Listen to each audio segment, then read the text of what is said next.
ఇంకెన్నాళ్ళు రెంటింట్లో ఉంటాం? సొంత ఇంటి కలను నెరవేర్చుకుందాం. Suman TV biggest property expo October 18th, 19th HSCC Novotel Hyderabad. ఇప్పుడే ఫ్రీ ఎంట్రీ కోసం కాల్ చేయండి. Welcome to our channel. ఈ రోజు మనతో పాటు రమగారు ఉన్నారు. నమస్తే రమగారు. నమస్తే జయ. రమగారు, ఈరోజు ఒక సరదా స్టోరీ కావాలండి. మీకు ప్రతి వారం చెప్తూనే ఉన్నాం సరదా స్టోరీలు. మోతాదు ఇంకొంచెం పెంచండి రమగారు. మొన్న ఒక కాకరకాయ కూర కథ చెప్పుకున్నాం కదా. ఒక ఆవిడ నాకు ఫోన్ చేశారు. అమ్మాయి కథలో కోడలు గుండ్రాయి పెట్టి అమ్మవారిని బెదిరించింది. అత్తగారిని కూడా బెదిరిస్తే బాగుండేది కదంటే, ఏ గుండ్రాయి పెట్టో, పచ్చడి బండ పెట్టో, రోకల బండ పెట్టో, మంచి లైన్ లో ఉండేది కదా అత్తగారంటే. నవ్వొచ్చింది. ఎలా ఆలోచిస్తారు ప్రజలని. ఆ రోజులు అత్తగారికి వాళ్ళని ఎదిరించే రోజులు కావు బహుశా. మనం ఇలాంటి కథలు, ఈ చందమామ కథల్లో వాటిల్లో చూస్తూ ఉంటాం. అయితే అలాంటిదే ఒక స్టోరీ చెప్తాం. ఒక అత్తగారు కోడలు ఒక ఊళ్ళో ఉండేవారు. ఈ అత్తగారు కూడా కొద్దిగా పిసినారు. అంటే మరి పిసినాడుతనం అంటే ఆటే ఖర్చు పెట్టకుండా తేలికపాటి కూరలు వండుకోవటం, డబ్బులు ఖర్చు పెట్టకుండా ఉండాలనే రోజులను, ఆ రోజులు కూడా అలా పొదపరిగా ఉండే రోజులు. అయితే ఆవిడ ఏం చేసేదంటే, కొడుకు బాగా కష్టపడి పనిచేస్తాడు కాబట్టి వాడికేమో తెల్లన్నం, వరి బియ్యం అన్నం ఉండేది. అక్కడి నుంచి ఓ కూర పులుసో ఏదో చేసేది. ఆవిడ ఏంటంటే కారంగా వర్రగా చేయకుండా చప్పగా చేసేది కూరలు.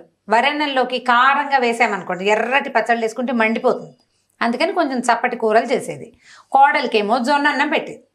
ఎందుకంటే కోడలు బలంగా రేపొద్దున పిల్లల్ని కనాలి, పని చేయాలి, ఎంత పని చేయాలి. అందుకని జొన్న అన్నం తింటే బాగా బలం వస్తుందని జొన్న అన్నం పెట్టేది. ఈ జొన్న అన్నంలోకి ఏంటంటే అది చప్పగా ఉంటుంది, తీపిగా ఉండదు. వరెన్నలాగా తీయగా ఉండదు, జొన్న చప్పగా ఉంటుంది. అందులోకి కారం, పచ్చిమిర్చి, ఎండుమిర్చి అలాంటివి తగిలితేనే రుచిగా ఉంటుంది. కొంచెం ఆ మాత్రం తినగలుగుతారు. ఆవిడ ఈ చప్పకూరే పులుసే వేసి పెట్టేది కోడలికి. అది తినలేకపోయేది ఆ పిల్ల. అయితే ఏమైందంటే, ఒకసారి ఓ రోజు సాయంకాలం ఈ అమ్మాయిని చెరువు దగ్గరికి కాపలాకి వెళ్ళమన్నారు. చెరువు పక్కన వాళ్ళకు ఒక చిన్న చేనేదో ఉంది. ఉంటే ఏంటంటే, ఆ చెరువు పక్కన గంగానమ్మ గుడి ఉంది ఆ ఊరిది. మామూలుగా గంగానమ్మ అంటే విగ్రహాలు అవి ఏమి ఉండవు. అక్కడ ఒక రోలు, ఓ పత్రము ఉండేవి. గంగానమ్మ రోలు, గంగానమ్మ పత్రం అనేవాళ్ళు. ఊరి వాళ్ళు ఏదైనా పెద్ద పెద్ద పచ్చళ్ళు చేసుకుంటే వెళ్ళి ఆ రోట్లో రుబ్బుకునేవాళ్ళు. ఆ చెరువు పక్కన ఉన్న రోట్లో రుబ్బుకుంటారు. పండగలప్పుడు దానికే పసుపు బొట్టు పెట్టి గంగానమ్మగా పూజ చేస్తారు. మన దగ్గర కూడా అలాంటి విధానం ఉండ్రాళ్ళకి పెట్టుకుంటాం. అవును. అయితే ఈ పెళ్ళి ఏం చేసింది, సాయంకాలం కొద్దిగా చీకటి పడుతుండగా చెరువు దగ్గరికి వెళ్తూ ఏం చేసిందంటే, ఓ అంత పెసరపప్పుని చెంగును మూట కట్టుకుని నిమ్మ చెట్లు ఏవో ఉన్నాయి వాళ్ళ తోటలో. వాళ్ళు అమ్మాయి వెళ్ళింది తోటేనమాట. సరే పెసరపప్పుని మూట కట్టుకుంది. అత్తగారు అంది, చీకటి పడకుండా అన్నం తినేసేయి, చీకటి పడి జొన్న అన్నం తింటే అరగదు, పెందరాళి అన్నం తినేసేయి, 9 గంటల దాకా ఉండు, అబ్బాయి వచ్చి నిన్ను తీసుకొస్తాడని చెప్పింది. సరే 5:30 అలా అయ్యింది. ఈ పిల్ల ఏం చేసింది, వెళ్ళింది కదా, వెళ్తూ ఏం చేసింది, చెంగుని మూట కట్టుకుంది కదా, ఆ చెంగుని నీళ్ల తొట్టులో ముంచింది. అంటే పెసరపప్పుని తడిపింది అనమాట. పెసరపప్పు కొంచెం నాంతుంది తడికి. మెల్లిగా చెరువు వైపుకి వెళ్ళిపోయింది. అత్తగారు మొగుడు ఇంకెక్కడున్నాడో, వీళ్ళింటో ఉన్నారు. అక్కడికి వెళ్ళి కూర్చున్నాక పెళ్ళి ఏం చేసింది, సరే వచ్చేటప్పుడే చిన్న పొన్న వస్తువులు మూట కట్టుకుని తెచ్చుకుంది. ఏం తెచ్చింది, పెసరపప్పు నానబెట్టేసింది కదా కొంగునున్నది, ఒక 4-5 ఎండుమిరపకాయలు బొడ్లో దోపుకుంది. చీరకు పక్కన పెట్టి దోపేసుకుంది. చిన్న ఇంగు ముక్క, కాస్త ఇంత జీలకర్ర తెచ్చుకుంది. పచ్చడి నూరుకుంది కనమాట. సరే ఏం చేసింది, ఈ చెరువు పక్కన ఏదో పిట్టల్ని వాటిని వడిసలు విసిరి కొట్టింది. అక్కడి నుంచి ఈ గంగానమ్మ రోలు ఉంది కదా, అక్కడ కూర్చుని పచ్చడి రుబ్బుకోవటం మొదలుపెట్టింది. ఈ పెసరపప్పు తీసి, కటికి పెసరపప్పు పచ్చడి అంటారు. కొద్దిగా నానిన పెసరపప్పు తోటి పచ్చడి నూరుకుంటారు. ఎర్రగా కారంగా బాగుంటుంది అనమాట. అందులో ఒక ఇంగువ, కాస్త ఉప్పు అవి వేసుకోవాలి. అన్ని తెచ్చుకుంది వస్తువులు. అత్తగారికి తెలియకుండా మధ్యాహ్నం నుంచి జాగ్రత్తగా చిన్న పొన్న పొట్లాలు కట్టి నడుం చుట్టూతో దొప్పుకుని తెచ్చుకుంది. పెసరపప్పును అంత పెసరపప్పు మాత్రం మూట కట్టింది అనమాట కొంగున. సరే ఏమైంది, ఆ ఊరి రాజుగారు ఆ దారి వెంబడే వస్తున్నాడు. వస్తూ చెరువు దగ్గర మంచినీళ్ళు తాగడానికి దిగితే ఈ పిల్ల రోట్లో ఏదో రుబ్బుతోంది. సరే చూస్తున్నాడు. చీకటి వేళ ఎవ్వరూ లేకుండా ఒక ఆడ కూతురు కూర్చుని పప్పు రుబ్బుకుంటుంటే, ఏమిట్రా ఇదేం చూస్తారా, అదేదో వింతగా కనపడింది ఆయనకి దృశ్యం. సరే చూస్తుంటే ఏం చేసింది, ఈ పిల్ల రొంటి నుంచి ఇది ఇంగు తీసి వేసి నలిపింది. కాస్త రుబ్బేసరికల్లా ఇంగు గుమాయిస్తూ వాసన వస్తుంది కదా, వాసన వచ్చేసరికల్లా రాజుగారికి భలే బాగుంది వాసన అని ఆ అమ్మాయి దగ్గరికి వెళ్ళాడు. అమ్మాయి ఏమిటమ్మా చీకట్లో కూర్చుని రుబ్బుతున్నావు, నువ్వెవరు ఏమిటని అడిగితే, పలానా వాళ్ళ కోడలండి, చెరువు పక్కన ఉన్న చెలమకి కాపలా వచ్చాను, పక్కన చేను ఉంది, దానికి కాపలా కోసం వచ్చాను, అన్నంలో కోసం అని పెసరపప్పు పచ్చడి రుబ్బుకుంటున్నానండి. ఎంత మంచి వాసన వస్తుంది, కాస్త పెట్టవా అన్నాడు. చేతిలో పెట్టింది. అన్నాడు. కారంగా ఉంది. కారంగా ఉంటే అమ్మాయింది, బొట్టిగా తింటే కారం పడుతుందండి, జొన్న అన్నంలో నలుచుకు తింటే బాగుంటుంది, నేను అన్నం తెచ్చుకున్నాను తింటారా అంది. ఆ పచ్చడి రుచి పట్టలేకపోతున్నాడు ఆయన ఆ వాసనకి. సరే ఏం చేశాడు, ఆ పిల్ల పక్కన చేలో ఉన్న ఒక నిమ్మకాయ కోసుకొచ్చి దానికి కాస్త చిన్న పిన్నిస్తో చిల్లు పెట్టి, ఏ చాకులు గీకులు లేవు కదా, పచ్చడి నిమ్మరసం పిండిది. నిమ్మరసం వేస్తే ఇంకా మంచి వాసన వస్తుంది ఆ పచ్చడి. అక్కడి నుంచి ఏం చేశాడు, ఆ అమ్మాయి టిఫిన్ మూత డబ్బాలో పెట్టుకొచ్చుకుంది కదా, అందులోంచి మూతలోకి అంత జొన్నన్నం తీసి పచ్చడి వేసి కాస్త కలిపి రాజుగారి చేతులు పెట్టింది. రాజుగారు చకచకా తినేశాడు. ఇంకొంచెం పెట్టని సగం అన్నం రాజుగారు తినేశాడు. ఎంత బాగుందమ్మా, భలే బాగుంది, చాలా బాగా చేసావు అని ఇదిగో ఇది ఉంచుకొని ఒక రూపాయి కాసులను సంచి ఆ పిల్ల చేతిలో పెట్టబోయాడు. పెట్టపోతే అమ్మాయింది, ఎందుకండి డబ్బులు గిబ్బులు ఇవ్వద్దు, ఇప్పుడు ఈ డబ్బులు ఎవరిచ్చారని చెప్పను నేనంటే రాజుగారు ఇచ్చారని చెప్పమన్నాడు. రాజుగారు ఇచ్చారంటే రాజుగారు డబ్బులు ఇవ్వడానికి నువ్వేం చేసావని అడగదా మా అత్త అడుగుతుంది. అడిగితే ఏం చెప్పాలి, చెప్పు అన్నం పెట్టానని చెప్పు అన్నాడు. మరి మీరు జొన్న అన్నం తిన్నారని ఊరంతా ప్రచారం అవుతుంది, మీకు ఓకేనా? రాజుగారు నాలుగు కరుక్కున్నాడు. ఏంటంటే రాజులు వాళ్ళు జొన్న అన్నాలు తినకూడదు, ఓకే, పరువు తక్కువ. సరే నేను తిన్నానని చెప్పకూడదు ఒకటి. రెండోది, జొన్న అన్నంలోకి ఏ వేసుకు తిన్నాడు అంటే పెసరపప్పు పచ్చడి అన్నది. కోడలు పెసరపప్పు తెచ్చుకుందన్న సంగతి బయటపడిపోతుంది. కాబట్టి మా అత్తకి తెలిసిపోతుంది నాకు డబ్బులు వద్దండి. డబ్బులు వద్దండి అంటే ఆయనకి రాజుకి డౌట్ వచ్చింది. ఏ అమ్మాయి ఇంతోటి పచ్చడి నువ్వు ఇంటి దగ్గర రుబ్బుకోలేకపోతావా, అక్కడే ఎందుకు తెలియదంటే మీ రాజ్యంలో అత్తలు గట్టివాళ్ళండి, కోడళ్ళు మెతకవాళ్ళు, మేము ఇలాగే తినాలి, మాకు ఆస్తులు ఉండవు, ఆడపిల్లలకి ఆస్తులు ఉండే రోజులు కావు కదా, మా నాన్నలు మాకేమి ఇవ్వరు, కట్నాలు తెలియదు కాబట్టి అత్తలు మాకు జొన్నన్నాలు పెట్టి మా మొగుళ్ళకి వరన్నాలు పెడతారని ఆ ఊరి సాధక బాధకాలన్నీ చెప్పింది. నీ దగ్గర డబ్బులు లేవంటే నాకేమీ లేదు, మా నాన్న నాకేమి ఇవ్వలేదంటే అనేసరికి రాజు అన్నాడు, ఒక ఐడియా చెప్తాను, ఈ డబ్బులు మూట పట్టుకెళ్ళి వస్తూ ఉంటే దొరికిందని చెప్పు. దొరికిందంటే అప్పుడు ఇంకో చిక్కుంది, డబ్బులు దొరికినాయని చెప్పారనుకో, ఆ రాజ్యంలో ఏంటంటే ఎవరికైనా రోడ్డు మీద కానీ భూమిలో కానీ డబ్బు దొరికితే అది రాజుగారికి సొంతం. ఇంట్లో దాచిపెట్టుకుందుకు ఉపయోగం వీల్లేదు. ఇంట్లో దాచిపెట్టుకుంటే చుట్టుపక్కల వాళ్ళు తెలిసిపోతుంది, డబ్బులు ఒక రూపాయి వాడారంటే వీళ్ళకి ఈ రూపాయి ఎక్కడిది అని ప్రశ్న వస్తుంది కదా. అవేమో మారకపు రోజులు, వస్తు మార్పిడి రోజులు, వీళ్ళ దగ్గర క్యాష్ ఉందంటే తెలిసిపోతుంది. కాబట్టి ఇప్పుడు ఏం చేయాలంటే ఓ పని చెయ్యి, నువ్వు పట్టుకెళ్ళు, ఈ డబ్బులు నీ సొంతమయ్యే ఉపాయం నేను చేస్తానని ఈయన ఏం చేశాడు, ఆ డబ్బులు సంచి ఆ పిల్ల చేతులు పెట్టి చేతులు చక్కగా 4 లొట్టలు వేసుకుంటూ పచ్చడి కారంగా ఉంది చేతులు కడుక్కున్నాడు, మంచినీళ్ళు తాగాడు. వెళ్ళిపోతూ గ్రామాధికారి దగ్గరికి వెళ్ళి, ఇవాళ నేను దారిలో వస్తూ ఎక్కడో డబ్బులు సంచి పోగొట్టుకున్నాను, పోతే పోయిందనుకున్నా, ఇవాళ మా అమ్మ పుట్టినరోజు, ఎవరికైనా దొరికితే అది వాళ్ళకే ఇచ్చేద్దాం అనుకున్నా, కాబట్టి ఈ సంచి ఎవరైనా డబ్బు సంచి నా సంచి పట్టుకొస్తే ఆ సంచి వాళ్ళకే సొంతం, సరేనంటే ఆ కుటుంబానికే అని రాసుకుంటానండి అన్నాడు. కుటుంబానికి కాదు, ఏ మనిషి ఆ సంచి తెస్తే అది ఆ మనిషికే సొంతం అని రాసుకోమన్నాడు రాజు. వెళ్ళిపోయాడు. ఈ పెళ్ళి ఏం చేసింది, పావు తక్కువ 9 దాకా ఉంది. ఈ లోపల భర్త వచ్చాడు. ఆ సంచి జాగ్రత్తగా చేత్తో పుచ్చుకొని భర్తకు చూపించింది, ఈ డబ్బులు దొరికినాయి నీ ఇక్కడికి వస్తుంటేను. సరే ఇతను అన్నాడు, గ్రామాధికారి దగ్గరికి వెళ్ళి ఇచ్చేద్దాము, రేపు పొద్దున ఎవరికైనా తెలిస్తే కష్టం అన్నాడు. ఇంటికి వెళ్తే అత్తగారు ఒప్పుకోలేదు, కానీ గ్రామాధికారి భయం అందరికీ ఉంది. సరే ఏమైంది, చీకటి పడ్డాక ఆ 10 గంటలకి డబ్బులు పుచ్చుకుని వెళ్ళారు.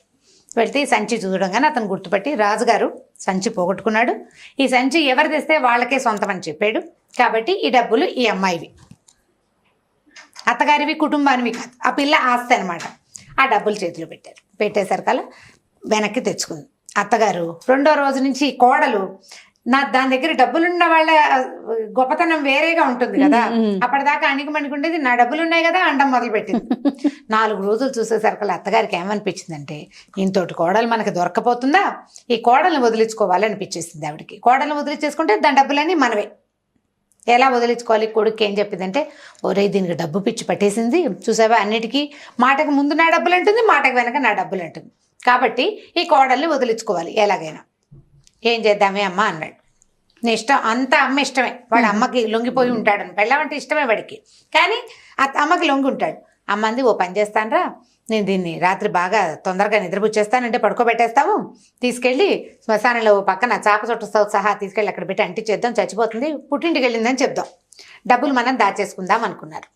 ఓ రోజు ఏం చేసింది, పొద్దున్న నుంచి సాయంత్రం దాకా పని చేయించింది పిల్లతోటి, ఎక్కడ కూర్చొనివ్వల.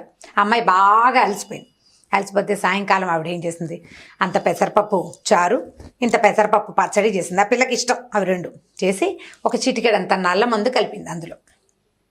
పెందరాళ్ళే అన్నం తినగానే అది కళ్ళు మూసిపోతుంది. నల్ల మంది పడేసరికల్లా కొత్తగా వేసుకున్న వాళ్ళకి తూగుతూ ఉంటారనమాట.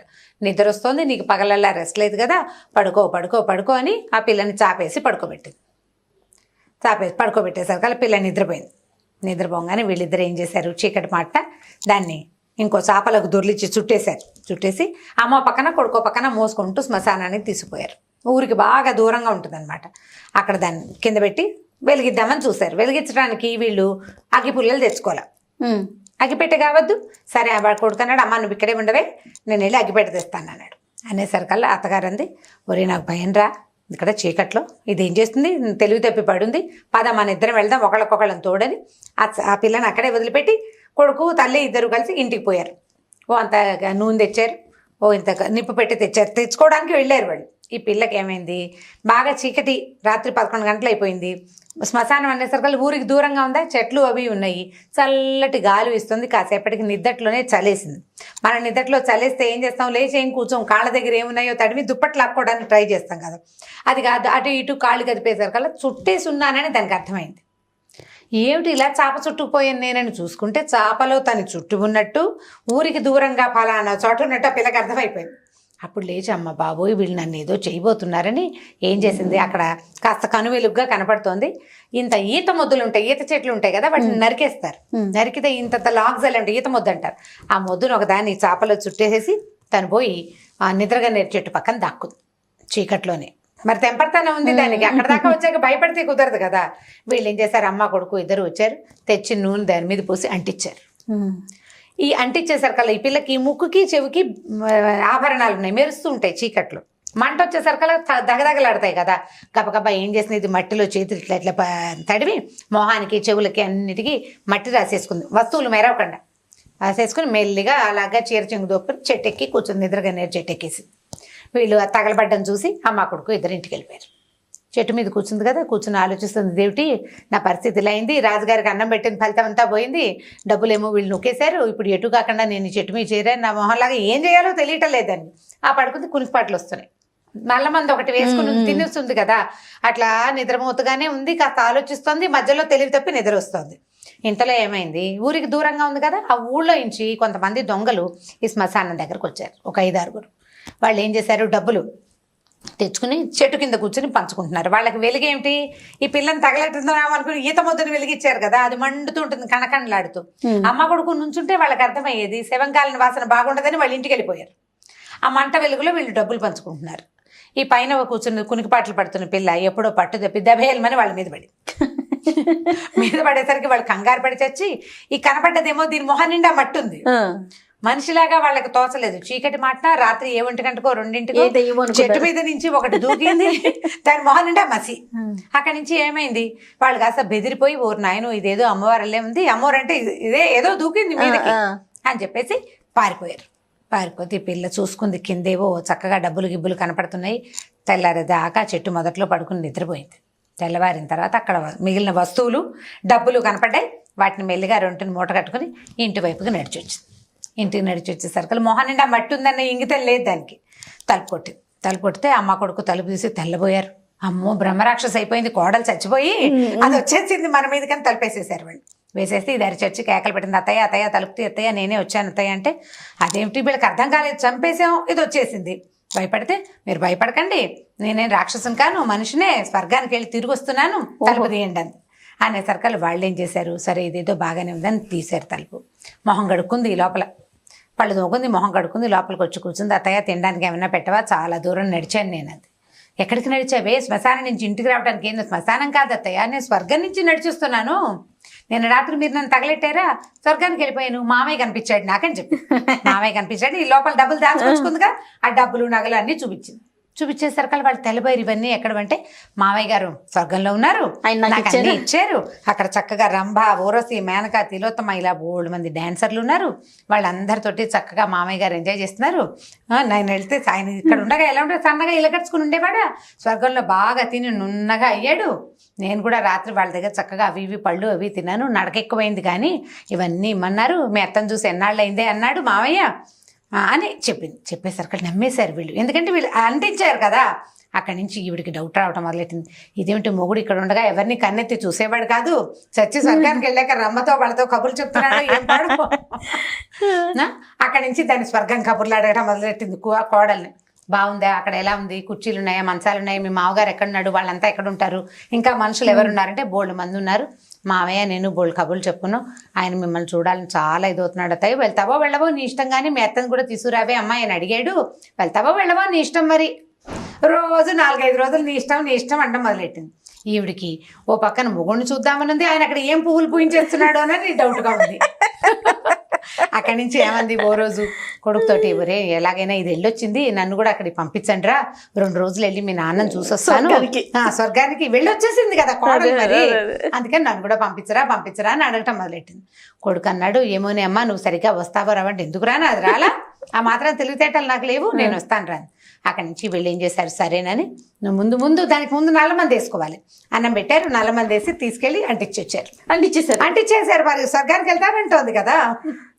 కొడుకు ఏమర్థం అవుతుంది, వాళ్ళ అమ్మ ఏదంటే అదే వాడు, రెండో మాట వాడికి లేదు. చాలా మంది ఉన్నారు అలాంటి కొడుకులు ఇప్పటికి కూడా, ఇప్పటికీను తీసుకెళ్ళి అంటించారు.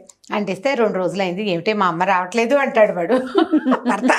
అతను అడుగుతున్నాడు అనమాట, మా అమ్మ ఏమిటే 2 రోజులైనా రాదు, 4 రోజులైనా రాదు, ఏమోలే ఆయన వదిలిపెట్టి రాలేకపోతుందో ఏమిటో, కాదే ఇక్కడ గొడ్డు గోదా, ఆవిడేమిటి వెళ్ళేటప్పుడు ఆవు ఈనమోపు మీద ఉంది, ఆవి నాటికి వచ్చేస్తాను జున్ను తినడం కోసం అని చెప్పింది, ఆవినింది జున్ను అయ్యింది, తెరపిన పడ్డాయి, ఏమీ లేవు, పాలు మామూలుగానే ఇచ్చేస్తుంది, జున్ను పాలు అయిపోయినాయి, అయినా అత్తగారు రాలే. అత్తగారు రాపోయేసరికి కొడుకు ఒక 15-20 రోజులు అయ్యేసరికి డౌట్ వచ్చేసింది, మా అమ్మ ఏమిటి అక్కడే ఉండిపోయిందా, నేను ఏం చేయాలి. ఆయన సర్కల్ అమ్మ ఏం చేసిందంటే తాపీగా మొగుడిని కూర్చోబెట్టి సాంగంగా జరిగిందంతా చెప్పింది. మీరు నన్ను ఇది చేయబోయారు, ఇప్పుడు మీ అమ్మ వెళ్ళిపోతే నీకు నొప్పి తెలుస్తోంది, నేను తిరిగి రాకపోతే నీకు తెలిసేదే, రాజుగారు ఇచ్చిన డబ్బులు నువ్వే మీరే తీసేసుకుని, నేను రోడ్డు మించి పట్టుకొచ్చిన డబ్బులు కూడా మీరే తీసేసుకోవాలని మీ ఉద్దేశము అని భర్తకి బాగా అర్థమయ్యేలాగా బ్రెయిన్ వాష్ చేసింది అనమాట. చేసేసరికి వాడు ఏమంటే సరే కానిలే మా అమ్మ తిరిగి రాపోయినా మా నాన్న దగ్గరే ఉందని స్థిమితంగా ఊరుకున్నాడు. ఈ అమ్మాయి హాయిగా అంతకుముందు రాజుగారు ఇచ్చిన డబ్బులు, ఇప్పుడు తను తెచ్చుకున్న డబ్బులతోటి చక్కగా పాల వ్యాపారం చేసుకుంటూ హాయిగా సంతోషంగా ఉంది భర్తతోటి. తర్వాత తన కోడళ్ళని ఆవిడెప్పుడు జొన్నన్నం పెట్టలేదన్నమాట. జొన్నన్నం తిన్న కోడళ్ళు తిరుగుబాటు చేస్తారని. అంటే బంతిలో బలపక్షం చేయకూడదు కదా జయ, బంతిలో బాలపక్షం చేస్తే ఎట్లా, వీళ్ళు చిన్నపిల్లలని పెట్టకుండా ఉండకూడదు. అందరు ఇప్పుడు నువ్వేం తింటున్నావో నీ పక్కన ఉన్న వాడికి కూడా అదే పెడితే వాడికి ఏం తేడా దృష్టి ఉండదు. నువ్వు సరిగ్గా చేయకపోతే వాళ్ళు నిన్ను ఏదైనా చేయాలనుకుంటారు. అత్తగారులకు పాఠమే కదా ఇది, అత్తగారులకు గుణపాఠమే. ఊళ్ళో ఎవరు అత్తగారులు ఏం చేశారో మరి, చాలా ఉంటాయి ఇలాంటి కథలు, బోల్డ్ అని కనపడతాయి.